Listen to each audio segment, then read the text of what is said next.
Hey everybody, I'm Jody-Vance. And I'm George-Affleck. And holy, where do we start? Where do we begin? Do we start internationally and drill down to locally? Because boy, there's some upheaval at City Hall again in Vancouver. We've got the legislature back in a throne speech. We got a massive hockey game to talk about. Oh, and some federal politics to kick into, and maybe just a little bit of Invictus Games. All that on Unspun coming up.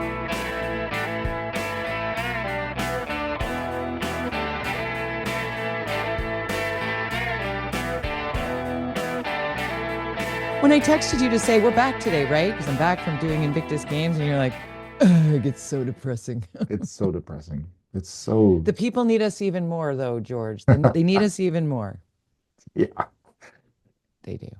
Okay, where do you want to start? You know what? Let's start with what happened at City Hall. Okay, yeah. Because I saw the press release come out, and I know Rebecca Bligh outside of politics and media Mhm. and whatever. And so I texted her, like, what the hell? What Yeah, is I did this? too. I And did she's too. like, what? And then I'm like, Oh, she's like, oh, literally, the press release you got came 2 minutes after I got a phone call to tell me that I'm out. So she was expecting a phone call to talk about issues, and she got a phone call saying thanks for coming, and then the machine kicked in, and I thought, wow, what went down? I don't know the answer to that. well, I Haven't had a think chance to I don't know discuss it. either because I'm meeting with Rebecca. I was supposed to meet there yesterday, but I had to cancel because of a family birthday party. But Mm. because I'm curious, and she and I are friends. Yeah, But yeah, yeah. as you said, it was a surprise to her. And it's what's interesting is she was one of his key people. Like he brought her into politics in the first election in 2018. They worked together, I think, and they were part of that organization. So from what I would guess, based on decisions that we made, one might be the gas vote, which she voted against, or not allowing natural gas, and then she defied the caucus, but so did Peter Meisner, I believe. And then I think there's the whole issue related to development and housing, and she's been not playing the same tune as ABC. So she's not been caucusing. So she's not pulling the party line. And that's tough. That's tough for Ken, for sure. But clearly he's terrible at caucusing because he's lost half his people in 2.5 years. I mean, the guy, he must not have a whip. When I was there with Vision, Jeff Meggs was basically their whip. He was a counselor, but he kept them in line. And of course, there were staff in the mayor's office. They never strayed. And when they did, they just wouldn't show up. If you knew they were going to want to vote against it, a Vision person would go on some kind of investigation, some conference somewhere or whatever, because they didn't want to be in the council chamber An defying. offsite work meeting. Yeah, Exactly. offsite.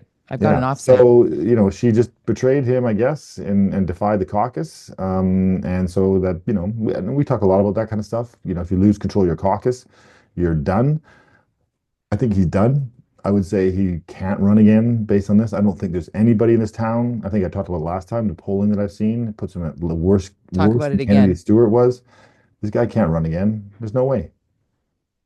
They're done. I It's think ABC's wild. toast. It's yeah, just It's Vancouver shocking. City Hall. Vancouver City Hall is perennially chaotic. And it's just, and when, okay, I want your opinion on this latest move by the mayor of Vancouver with regard to policy on the Downtown Eastside and the plans, you know, literally for how many years have we been doing this now? Seven, sorry, 90? season seven. So Seventh season. Yeah, 90 years. But we've talked about Downtown Eastside in every episode every week for all of our now almost 7 seasons. And it feels to me that putting out a press release of how you've decided to clear it out doesn't solve anything. Is there no, something new here that I'm missing, George? no. I mean, I talked about this. We've talked about this so many times. The only way to do anything in any neighborhood, there's the city plan, the Vancouver plan, but you need to do strategic community planning. You need to engage the community. You got to put up. It's a growing city. You have to. We know that. We have a predictive growth. It's 1% per year forever. So where are these people going to live? How do we build communities? How do we ensure that neighborhoods keep their identity Right. and yet also accept the growth? Well, you have to connect with the neighborhood and you have to present things in the proper way and get sign off from the neighborhood and the city in general. This was community planning process has been the bedrock of why Vancouver is such a beautiful city because we had these 22 neighborhoods in a city that have multiple community plans over the years. And now it's going on 10, well, it would be in 2000 when I left, that was the last community plan, that neighborhood plan that was done, 2018. So we're on 6 years, 7 years without one community plan. The Downtown Eastside community plan is absolutely flawed. It's so restrictive to anything that nobody does anything. So therefore you get nothing, so you end up with the same old, same old. So if the Ken Sim had wanted and had announced something in uh, December of 20, whatever year he was elected, 2022, we might be at a different place here because he could have said, first and foremost, let's figure out this downtown east side. Let's put a community plan together. Let's get the staff in place. Let's spend the $5 million it takes and do it and get buy-in and build this community back up, whatever that might look like. But we're not going to tell you what that's going to look like until we do this process. And they haven't, and they didn't, and now he's just making announcements with 1 year left. It's bullshit. He's not going to get anything done. It's like such a wank. Like, give me a break. It does feel performative at best. And it's sad that specifically the mayor of Vancouver, but Metro Vancouver, um, you know, and the upheaval we've seen within that organization. We talked about that in our last episode. Mhm. Just the sheer waste associated with that unelected group who wield significant power over the south coast of BC. And then our provincial government, everybody working what appears to be in silos, and all of it just a bunch of tax dollars going. And one need not be a conservative to feel that that is wasteful, Yep. right? We are looking at the downtown east side turning from, it was once in our lifetime, it was a place where we would go with our grandparents and go to the food floor and have an inexpensive meal and then walk down Hmm. these beautiful streets, cobblestone streets, and soak up our city and then Yep. veer into Chinatown and enjoy, that shop through the produce. Like walking from Woodwards to Chinatown used to be something we would do on a regular basis to Yeah. fill our time on a tight budget and be able to feel the community. To walk that same stretch of road now is like walking through It's nothing short of a war zone. And 100%. The it's word I on remember that all of woman that, us. yeah. Yeah, Remember that woman used to do the preaching in the corner? There was I that do. she would yell and that was the scariest thing to me as a kid was this woman who That was was the yelling scariest thing. and that still wasn't that scary. We have some friends. Amanda's mom's best friend is here from England with her husband, and they went for a walk, and she wouldn't. Her friend wouldn't. She had to turn around. She was too scared. She saw, two people on the ground with needles hanging out of their arms, out, completely passed out. In Normal your to us neighborhood. now. Normal to Not us. walking. Yeah, yeah. Yeah. Normal to us. Yeah. But not We're normal to walking her. by things. It's normalized. You're right. It's the fact that it has become at all acceptable. It was just yesterday that officially the government of British Columbia has Yes. um, pressed full stop pause on the safe supply that we have been talking about was being diverted to black markets, and which of course it is. But the argument from the pro safe supply group was that at least that which was being diverted was not tainted with fentanyl. Like there's no way to truly fix this without stopping the flow of fentanyl coming into the country and being utilized and made in this country. And the shocking part for most of us is how law enforcement largely knows who the bad actors are, but are unable to do anything meaningful about it, which is, that then we get back into repeat offenders. It's not a secret who the people are who are trafficking in these drugs. Like, and we should have been following the money that was being laundered through our housing market years ago. but because it filled government coffers with land transfer fees and da da da da da da da, I was like, well, I mean, it's still, I mean, it's just we're making a lot of money here, and it was the Mhm. Vancouver model is now the Toronto model, and now it's across the country. And this the idea that where some throw down, the talking political talking points that are like, look at how bad it is in Vancouver. It's bad like that everywhere now. Mhm. Unfortunately, we could have put this genie back in the bottle long ago. We didn't. And now how do we do it? And that's on all of our elected leaders. And to be performative in any way about other things while this is ongoing and people are dying at a rate that's Well, this morning, as remarkable. just It's sort of hot off the presses, with Solicitor General announcing the seven mafioso groups, I guess you call them, that they will now come down hard on the heels of the American announcement yesterday that they are now terrorist organizations, which yeah, gives them much more freedom to go after these that's the guys. power. Where has this But been? it's interesting to watch these progressive, the federal liberals, the NDP, so-called progressive governments trying to, backpedaling and trying to find a way to say two things at the same time. Oh, well, we did that, and but oh, now we have to do this. You're like, yeah, you guess what? You made a mistake. You've been doing it Yeah, wrong.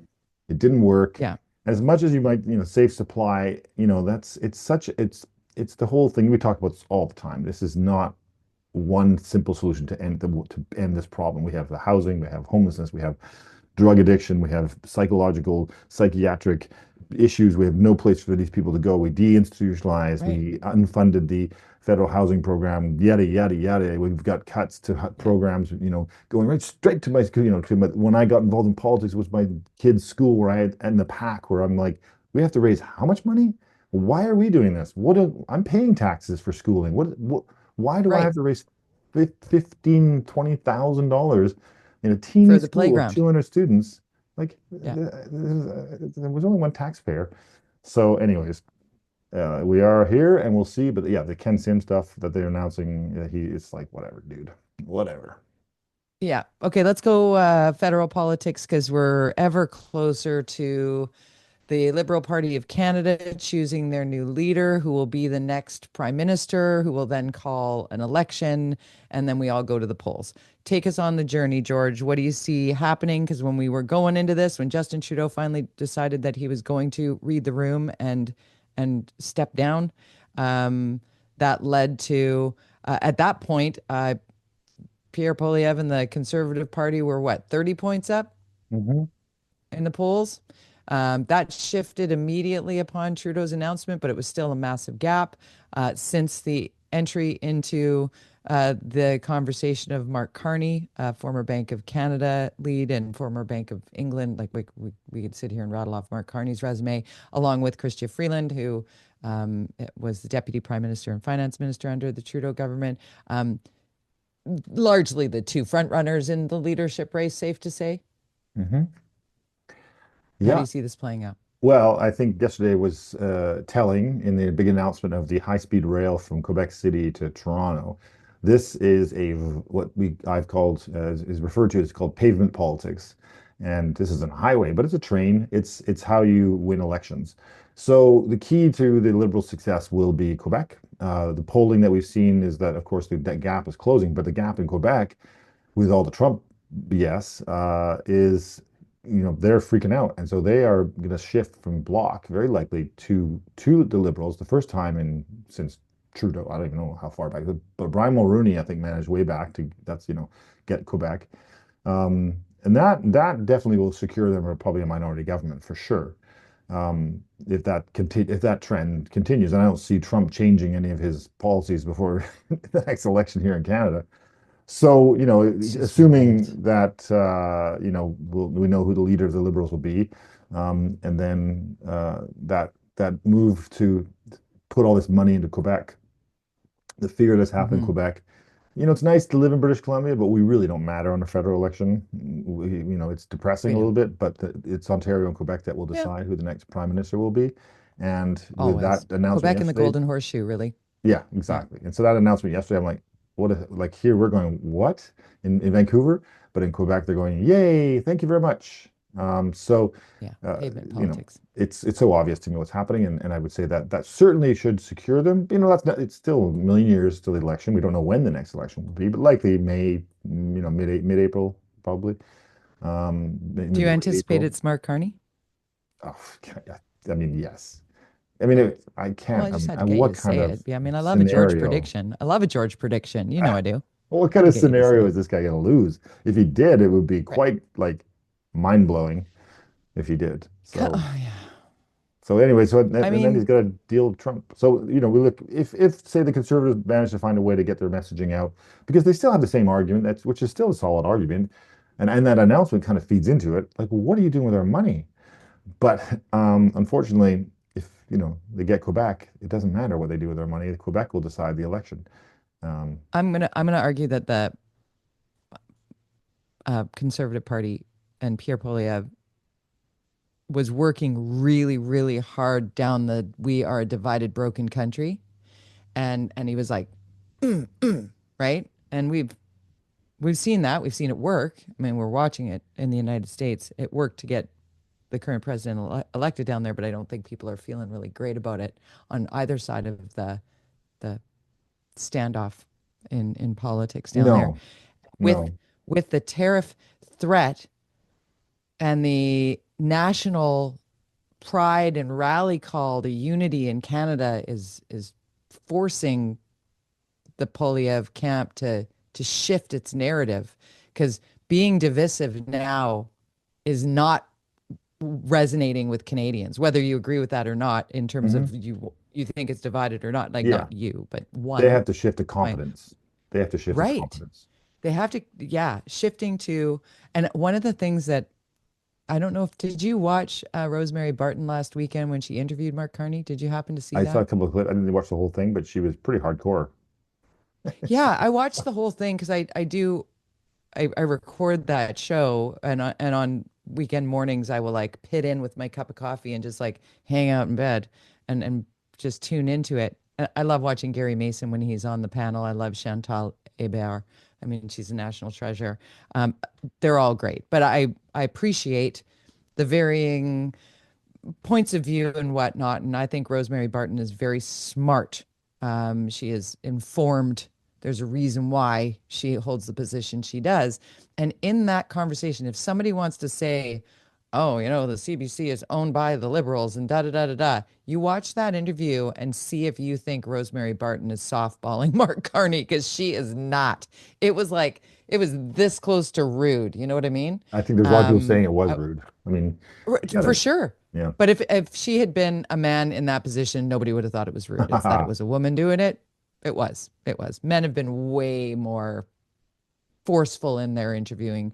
Um, the only thing I really didn't enjoy was the interruption bit because I wanted to hear the end of the thought, but then I understand time limits and he does talk Oh like this for a no, reason, he's right? But he was also yes. saying things that for me as a Canadian who wants to be informed and wants to know who our prospective next prime minister might be. The way he talked about Trump in particular, like, I'm actually not going to tell you what my plan is because that's the best strategy in negotiation. You don't tell somebody what you're going to Not do gonna think next. out loud like Trump does. No, no. And how do you feel? So, do you want to add to that? Do you have opinions on the No, Carney no, piece, or do you that's. want to I mean, I pivot think to the yeah. premiers? Well, we've both interviewed Adrian Dix. So, Oh my Lord, absolutely. And he's so funny after he's like, sorry, that was a little bit my long. God, he's the worst, Adrian, dude. you talked for 7 straight minutes on my first question. It's brutal. He's like, "Okay, Uh, uh, we got to wrap jump him in, up. let me No jump in." kidding. So what about the premiers going to Washington, D.C.? Thoughts on that? I think talk about performative. I mean, it's nice to try. I think they were put with the most junior people. I think we're at a stage. I mean, that was almost like a year ago in my mind. That was like so. Yeah, It's a right. lifetime ago. We're so much Yeah. further down the hole of hell here right now that It was I a week can't. ago, bro. I read this most depressing article about the end of democracies. Hitler did it in 57 days, It took a couple of years for a generation for Rome to fall. You know, Trump's trying to beat the record, I guess. He's at 30 days and dismantling democracy in America, as far as I'm concerned. And we, you know, there's a lot of, you know, people coming after me because I'm, you know, I'm not, and the guy accusing me of being a socialist on Twitter. I'm like, you know, I literally said to him, "Can you just check my bio, please, and do a Google search of me?" And he did, I guess, because he came back at sorry, man. I was like, but still, how can you support? I'm like, I didn't respond to him. Like, dude. But Oh I, my you know, goodness. I do think that we're in trouble, and as Canadians, it's not going to get better. It's going to get worse. I'm really worried for us, our safety, our borders. You know, there's no end to what these people are capable of, and I don't. I think our new prime minister needs to take this really seriously, but I don't see, you know, I don't say how are we going to defend ourselves. Europe's not going to come. England's who's going to, and then Ukraine. It's just I'm really worried. I mean, I've got kids. You got like, what are we going to do? This is they're first going to try to destroy our economy, and then we'll probably retaliate by shutting off the power, which will then they will say it's a reason for them to attack us, like physically. That's what I'm worried about. We are at I that stage, and I have don't think more anybody should optimism than deny it. you. I know that's going Really? to shock our regular listener and viewer, but I'm more optimistic than George when it comes to this. I believe that are two-thirds of American people who will stand up to that. I think all of America is in shock with the things that are being done in and to their country and how their constitution is currently being attacked. What we control in Canada is how we treat one another and how we try to move forward mindfully and with a plan to protect future generations of Canadians. And in doing so, not get sucked into the chaos makers, because it feels a lot like these guys are making as much chaos as they can while they just fill their coffers because they're greedy and No, it's a they're plan. power mongers and what have you. I think that there is more to be said about European leaders understanding Canada. Canada was first into World War II from North America. America kind of stood by while Canadians went in and fought and died for global security. And I think that there are leaders across this globe that will stand with Canada. I mean, obviously, we're facing the global superpower to the south. I am quite, again, optimistic after watching current and veteran service people for the last couple of weeks talking about the politicization currently happening in North America, and the people who serve do not agree with the chaos makers. Sure. They are very much like what David-Eby said at the opening ceremony of the Invictus Games, an unscripted, heartfelt. If you've not watched it, you should watch it. You can find it on my social media because I was there recording it. I was doing the host broadcast and actually the world feed broadcast and host broadcast on TSN. And everybody was blown away by what the Premier of British Columbia said when he said, we have stood by and fought with and protected together for generations. And if you need us, we'll be there for you. And we know that when we need you, you'll be there for us. I think that is the movement of people and the conversation that needs to also be with the worry and concern. I'm not discounting your worry and concern. I'm just saying Yeah. I'm going to focus my efforts on the optimistic side. I'm going to walk in the footsteps of my family who fought for me, and I will fight for my son and But future what generations in my this is, family, I one know. thing at a time. I will I do just one thing at a time, what I and don't, I will yeah. not give up. I literally think That's just Trump me. and Putin have no, and I think I agree. Of course, I want to be hopeful, but I think Putin and Trump have already had this conversation that happened this week about how they'll divvy up the world, and Yeah, both of those men are going to die eventually. doesn't matter. This is a they have I made. think it He's does. obviously talked about Ukraine today. The things Trump's saying about Ukraine. He's not even with the G7. He's Yep, not signing a I'm letter aware. of.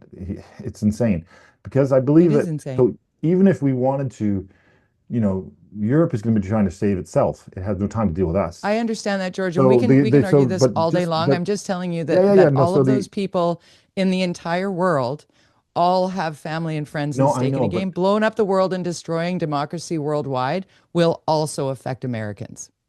yes, but Like the at problem we some all point, have someone's, as North Americans and as a, we have to, oh, I've lost you. he's still talking. Are you Sorry. still talking? It Oh my God, I got a picture of you frozen. It was at magic. was It was it? like, Okay. you were telling me the world is ending. We should all just roll up and die. We're And we're I, we're screwed. yeah, We're all gonna die. then And I'm like, wait, this was where it got good. Hopefully it, the recording is working I know I because this linked is on my what phone right Unspun is now. all about. My internet's crazy today. That is funny. Anyways, it's sad. Anyways, Yep. I just think what we're all facing, my point being, for those who we had a glitch there, but is we don't know what to do. Americans, people who are passive or people, they don't know what to do. How do you We don't know decide what what to you're do. going to do? How, do you We don't know march what to do. on Washington, D.C.? This is the challenge Americans face right now. What are 90 million Democrats or 200 million, whatever number there is of Democrats in America? Whatever the What number is, exactly is what the do you do? process for this? Yeah, Storm the Congress.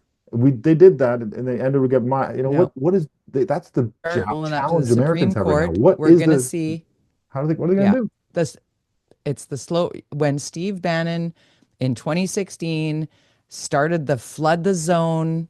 He talked about it. You flood the zone, you make it chaos so Hmm. media can't follow along. And media has been so starved that newsrooms are down to a handful of people straight out of J school who are working their tails off, by the way. That's not a slight. It is reality, though. Hmm. Everything is underfunded. Keeping tabs on this, everything's just top line clickbait. Who can read it enough so we can sell more advertising so we can stay alive? That's a huge problem. And social media is a whole other ball game. I mean, Yep. it, Well, the guy owns we've one of them. watched. That's why Elon Musk spent $400 billion or whatever the heck it was to buy 40. Yeah. Twitter. There you go, $40 Hmm. billion. Well, it feels like 400 billion now. I don't even know the numbers anymore. Well, and apparently Facebook owns. Rumor is they're now basically running TikTok, and it's only a matter of time before they control TikTok. So, Right. you have these So make conglomerates, sure you which educate your children. Educate your children about what is true. yeah, Make no, sure it's a you big talk about what conversation. is true. You Yeah, must talk to your son. I got my kids. I We're do. talking. Evelyn's in England. She sees a whole different perspective over there. Oh yeah. It's, and everybody's feeling for us, but feeling ain't doing. And so at No. what point are we going to have to say, let's close our borders? Like, what do we do? Yep. When, Yep. sorry, America, you're not welcome here. You Right. can't come up. We don't Well, trust right you. now we're taking all their tourism dollars because our dollar is so crap that the US tourism into Canada is like quadrupled. Yeah. It's like, great, come on up here, spend your money.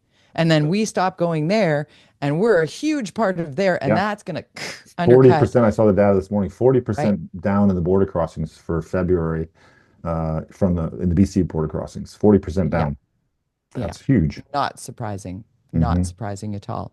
Hey, we're How do two we end this minutes away. happy? How do we end this happy? Let's just quickly tell me, Invictus, you were there for 2 weeks. Just Okay, I'll tell you. give me a 1 minute summary and keep us. Let's end on some motivational moment here. It was the best. It was the time of my life. I spoke with you, I told you I was going into Invictus Games. I had no idea. The stories of the participants, the people that I met, the crew that I got to work with was all of my Vancouver television launch team from, almost 30 years ago, 28 years ago. Unbelievable. It was just a baby. It was my first job in TV. Like it was Yeah. my first full-time gig.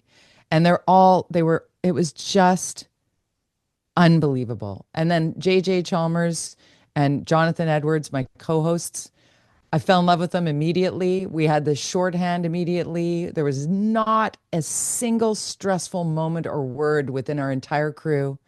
Got to know the international sports broadcast team from Madrid, headed by Ursula Romero. She was unbelievable, and she does the World Games and COP, and she's unbelievable. ISB is incredible. Greg Breckel, another local who now lives in Madrid and gathered this team together. Of course, Scott Moore, I can talk about Scott Moore all day long and twice on Sundays. I love this man. But he basically he was my last guest on Steel and Vance. And in the midst of our pre-tape discussions, and Linda was talking about something to do with Edmonton, and Scott paused her and said, excuse me, and looked at me and said, sorry, before I forget, I'm going to need you to host the world feed for the Invictus Games. And I remember thinking, what? Like, I didn't know what he meant. I didn't know that he meant the opening ceremony and the closing ceremony and a daily show, that I was basically going to be the face of that unbelievable event. That he That was, is a bizarre moment. Linda's like, "Hmm?" yeah, I don't think she really heard him, but it doesn't matter. I am forever changed by Invictus Games. And if you haven't watched Heart of Invictus on Netflix, watch it. And if you think that all of the noise around Prince Harry is real, I can tell you, I spent an afternoon with him. I spent an hour with him when he stole my job.